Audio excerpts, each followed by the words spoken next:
Okay, I'm going to start to put the scone together now. I'm going to do my best to show it two ways. I'm going to do the same scone. I'm not going to do it twice, but I'll do my best to show you how to do it by hand, if you're choosing to do it by hand, or by machine. If you're using a machine, we're going to be using the paddle. I'm going to put the machine aside for the moment. And doing it by hand, I'm going to need a larger bowl. So I now have my sifted dry ingredients along with the lemon zest in the bowl. And I'm going to bring out my cold diced butter.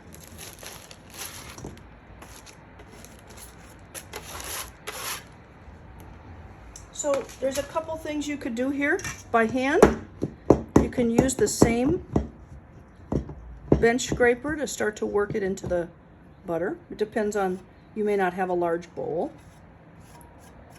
So I'm going to set that aside for a moment. You could use a fork to work it into the butter, work the butter into the dry, excuse me. Or you can actually press it with your hands. Okay? All of those are fine. We would like to keep the butter cold. So if you're going to do it with your hands, you want to try to not hold on to the butter too long. Okay? So what I'm going to do is I'm now going to do it on the machine, but then I'll show you what it should look like after you're done using your hands. So I'm going to bring the machine in. Hopefully I have positioned it so that you're able to see everything. I'm going to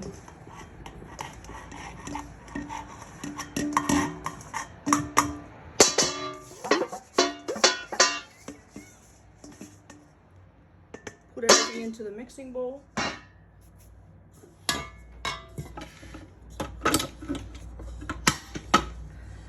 And I'm going to be doing this on low speed. The whole mix is going to be on low. I think that I have it positioned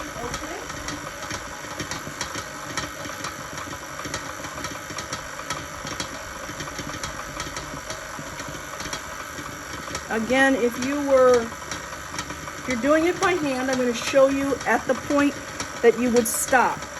Right now we're cutting in the butter to the dry ingredients. We don't want there to be large chunks. We'd like the butter to be almost gone.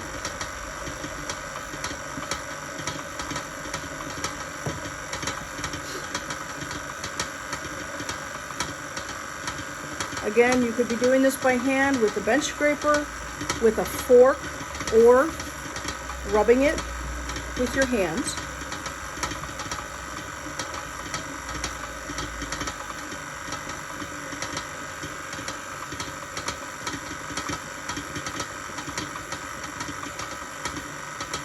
I'll periodically stop it just to show you what's happening.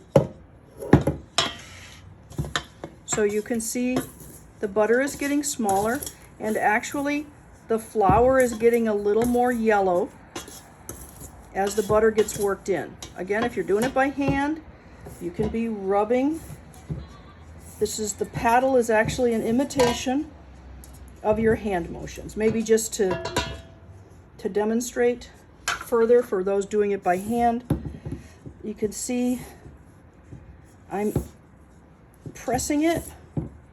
This is making the butter into long, thin layers. Hopefully you can see it, and I have everything positioned correctly. So I have very few larger lumps of butter left. They are mostly worked into the flour. So again, I'm trying to show you both ways, by hand and by machine. You certainly don't need to stop it and do it by hand. Just trying to make it so that everybody is able to do it. Okay, so as I feel this, you're going to do the same thing on the machine. You're going to stop it and see if you feel any large lumps of butter. And if you do, just rub them into the flour. Okay? Once you feel, now this is a little deceptive on the camera because I could squeeze it all together right now because there's a lot of butter in there. So those lumps you see there are actually flour butter lumps, not lumps of butter. Okay, once you feel like you have most of the butter is in very small pieces or mixed into the flour, we're going to take our currants and put them in. The currants are one of the ingredients that I actually weighed pretty precisely. Okay, so you can do this on the machine or you can just mix it by hand. I'm going to do a hybrid of the two. So I'm mixing in the currants. Currants are very traditional in scones. In America, we make scones a little differently. They're very big and they're much sweeter. But in the UK, where scones originated, they are small, they are not very sweet, and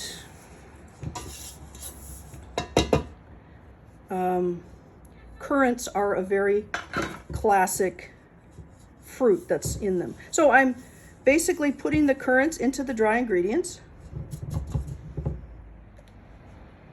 Again, I'm going to do a hybrid of the mixing. I'm going to do it in the mixing bowl. Again, you do this with a paddle, but then I'm going to do it by hand so that people that are doing it by hand can follow.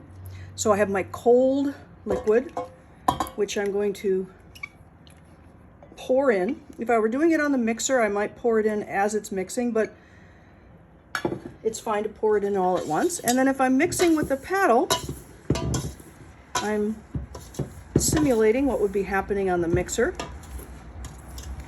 But of course,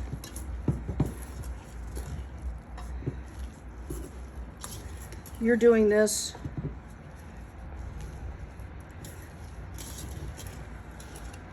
you can do this on the mixer or by hand. You can see it came together very quickly.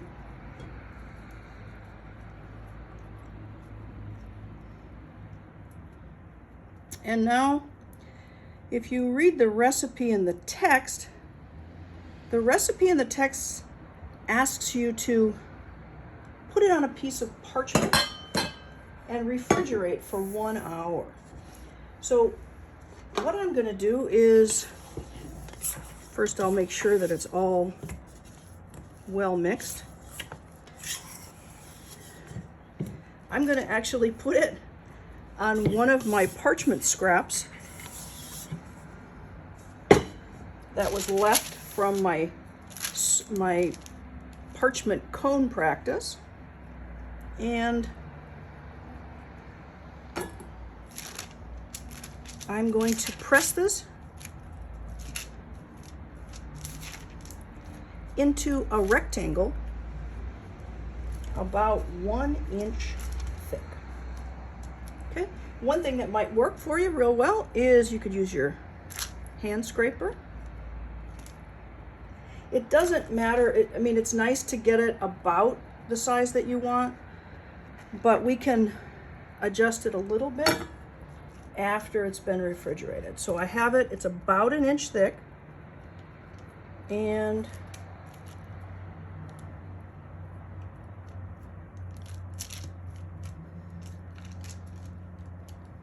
just like that. Now I'm going to refrigerate it, and we'll come back to it in an hour. I should show you this. Here's my square. I have a couple ways. I could pick this up and put it on a pan to put in the refrigerator, or I could slide it off the table. But I'm going to put it in the refrigerator like this. This is a good time to preheat your oven to 400 degrees.